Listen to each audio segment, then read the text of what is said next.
They're purposefully leaving me out of their lives to punish me for a crime I did not commit. Hey everyone, it's Meri from Sister Wives Daily. Welcome back to the channel. Have you noticed something strange happening on Sister Wives lately? Where did all the kids go? Most of them have vanished from the show, and when they do appear, it's quick, quiet, and barely noticeable. They're not just skipping family events, they're practically ghosts when it comes to those solo confessionals too. Think about it. When was the last time you saw Gwendolyn Brown sit down for a talking head, or Aspen, or Logan, or even Hunter? Apart from rare glimpses of McKelty, Madison, and Gabriel, who recently appeared to talk about the heartbreaking loss of Garrison, most of the Brown children are missing from this season. So what's going on behind the scenes? Why are we only seeing Kody and Robyn's kids on camera? Here's a twist you might not expect. It could all come down to money. Unlike typical TV contracts, TLC's deals are only with the parents. The kids, they're not legally bound to be on camera, and they're not being paid unless their parents choose to pay them. Word is, Christine at least gives her kids a little compensation for their time. But Kody? Apparently, he doesn't pay them at all. That means every time you see Aurora or Brianna in a scene, they're doing it for free. They get the perks of a nice lifestyle, but not a paycheck, not a savings account, not even a 1099 tax form. For children who've grown up in front of millions of viewers, it's shocking to realize they have no financial legacy from it.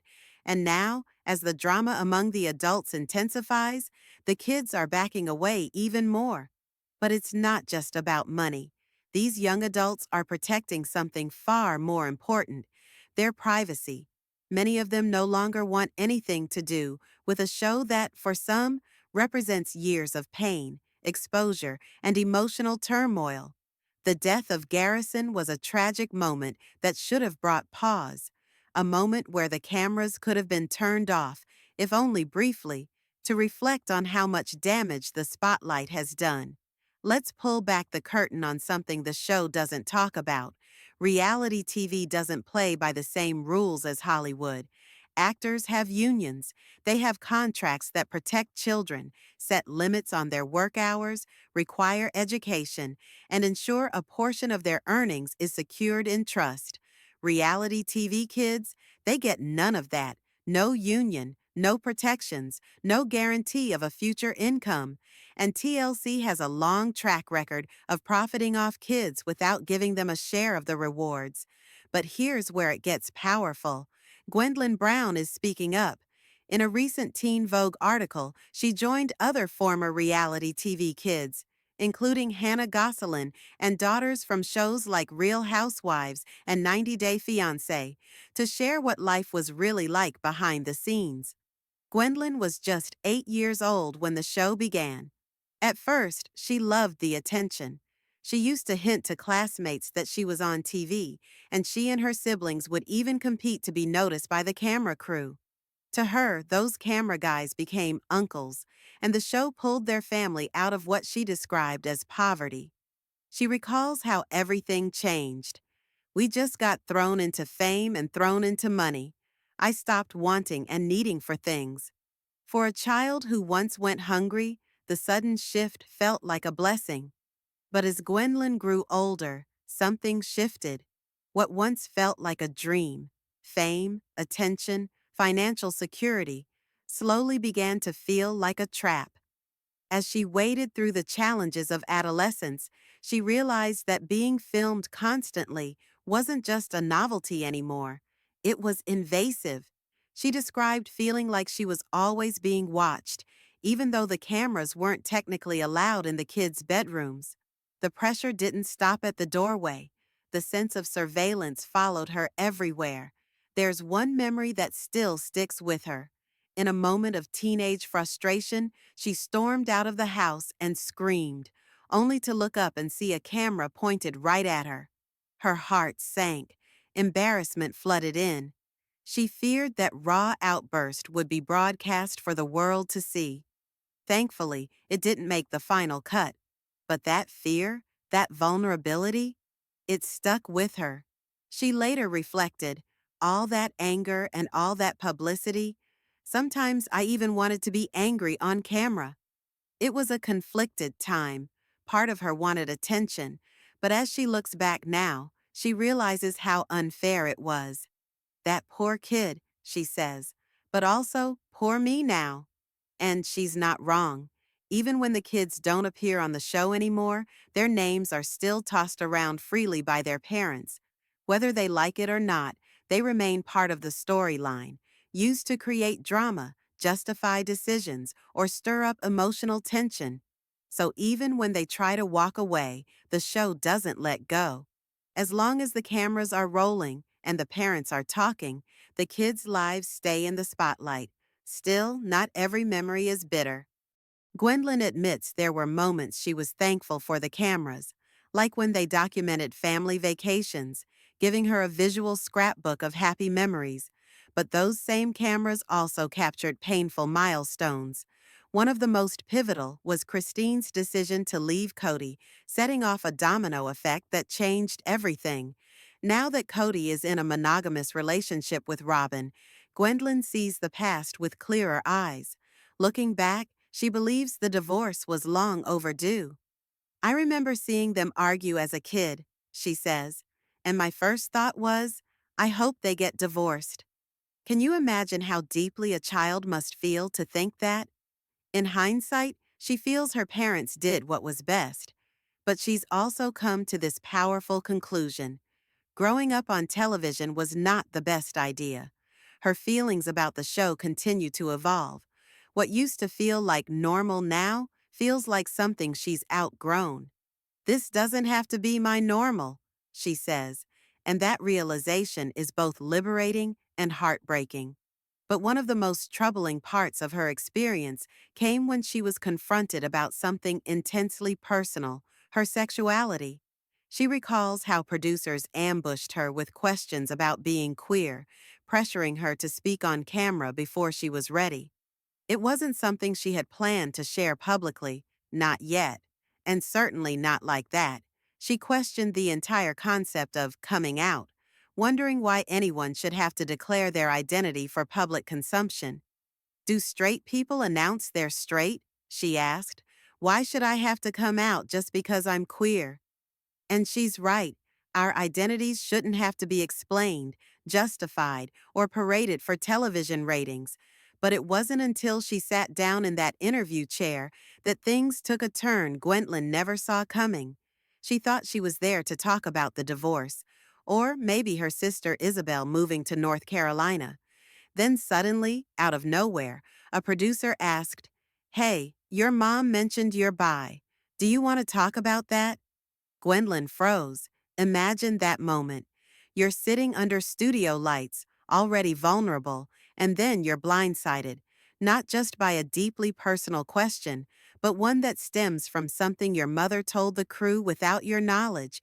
It was one of those moments that just felt wrong. A line had been crossed. Now, Gwendolyn isn't ashamed of her identity. She'd already shared parts of it on Twitter and Instagram. But there's a huge difference between speaking your truth on your terms and having it turned into TV content without your consent. She remembers stumbling through an awkward explanation of bisexuality, trying to describe her attraction to men, women, and other gender identities. But her words felt clunky, unprepared. Looking back, she admits she didn't even like how she explained it. And can you blame her? She was ambushed with a question that deserved compassion, not cameras. And here's the hard truth. Her sexuality, something sacred and deeply personal, was treated like just another storyline. Let's pause here and think about that. When a person's identity becomes a ratings hook, when producers use a vulnerable moment as a plot twist, when even family members see your big life milestones as camera content, that's exploitation. Plain and simple. Gwendolyn even shared that Robyn, Kody's wife, got angry at her for coming out to the family privately because she believed Gwendolyn should have saved that moment for the show. Read that again. She was mad the cameras missed the moment. That's not parenting, that's production. Now let's talk money, because this isn't just emotional, it's financial too. Gwendolyn's story echoes what we've heard from others like Jill Duggar and the children from John and Kate Plus 8. The pattern is alarmingly similar. The network pays the parents. The children? They're left out of the financial picture entirely. No contracts, no guaranteed payments, no safety nets. Gwendolyn admits she didn't get paid during most of her childhood years on the show. Only later did Christine, her mother, start offering a small daily payment for camera time. Even then, Gwendolyn has no idea how much it was worth. What she does know is this: it wasn't fair. TLC responded in the typical polished corporate fashion. A spokesperson said payments were handled in accordance with contractual commitments and applicable labor laws. But let's call this what it is: a loophole. By paying only the parents, TLC avoids signing contracts with the kids altogether. That way, they're not required to follow child labor protections, obtain work permits, or set up mandatory trust funds, and they know exactly what they're doing.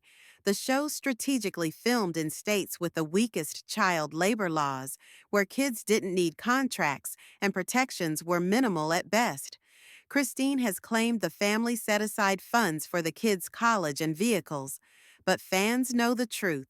We've seen it with our own eyes. Most of these kids didn't drive new cars, and some struggled even to cover school costs. That college and vehicle fund was never the safety net it should have been. The truth is, the kids weren't living some glamorous reality TV life. They weren't handed brand new cars or trust funds. Gwendolyn and her siblings drove used cars, maybe $2,000 or $3,000 if they were lucky. And while for many kids that might seem like a gift, let's remember these children worked for years, on camera, in public view, their lives used for entertainment. And about that college fund, if money was truly set aside for their education, why did so many of the boys end up in the military? Let's break it down. Hunter joined the Air Force Academy. Garrison served too. Peden went the military route as well. And Gabriel? It's unclear if anything was paid for him at all. Gwendolyn once mentioned her mom helped pay for her college, but that doesn't mean every kid was supported equally, and not all of them even completed school. So, what happened to their money? Here's a hard truth: paying for college is not payment for work. It's not some extravagant reward. For many families, it's considered a basic responsibility if they can afford it. But in this case, it's treated like compensation for years of unpaid labor. And that's not how this should work. We don't know what Janelle did with her kids, if she paid them or helped with school. But given what we do know, if Kody wasn't paying Christine's children, it's hard to imagine he was paying the kids he shares with Robyn. So if you're wondering why so many of these children have walked away from the show, it's not just about growing up or moving on. It's about privacy. It's about being used. It's about telling deeply personal stories that were never meant for a camera, only to find out you're not even getting paid for it. They were exploited for drama, for content, for ratings. Would you want to work for free while your life is broadcast to millions? I wouldn't. So next time you tune into a new episode, remember this side of the story.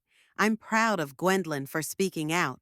What she shared is powerful, it's timely, and it's a reminder of just how damaging reality TV can be, especially when the word family gets replaced by franchise. Let me know what you think in the comments below. Are you surprised by what Gwendolyn shared? If you like this video, give it a thumbs up. Don't forget to subscribe to the channel and hit that bell so you never miss a video. Thanks so much for watching, and I'll see you in the next one. Bye, guys.